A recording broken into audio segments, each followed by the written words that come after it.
To breaking news in Northeast Harris County, where the search is on for a group of men who are believed to be heavily armed.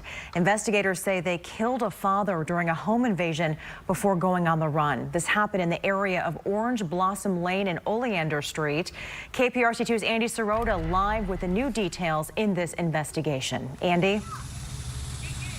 Christine, a neighbor telling me just a couple of minutes ago off camera that the victim, identified as Martin Alamillo by a relative, was very family oriented and very friendly to everyone who lived here in the neighborhood, that he would often invite some of the neighbors over to the house to join the family for barbecues. Sheriff's investigators remain here at the scene. They've been out here for several hours now conducting their investigation.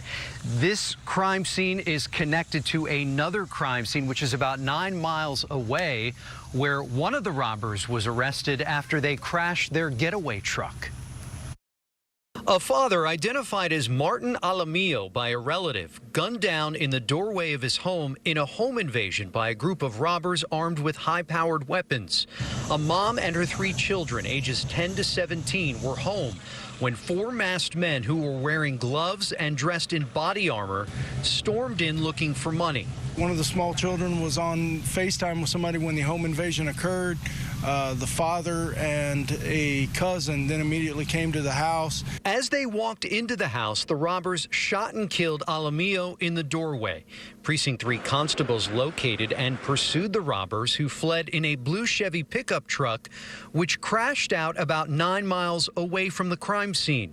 The 4 robbers ran off into the woods. If they see somebody in the area of Gulf Pump Road exiting that area that appears that they've been running from the police, I suggest they give us a call.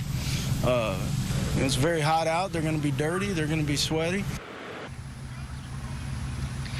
Tonight, the remaining 3 suspects still on the run. Investigators out here speaking with neighbors throughout the course of the day, checking to see if there's surveillance video that could perhaps be useful in their investigation. The wife and the 3 children, we are told, have already been questioned by investigators.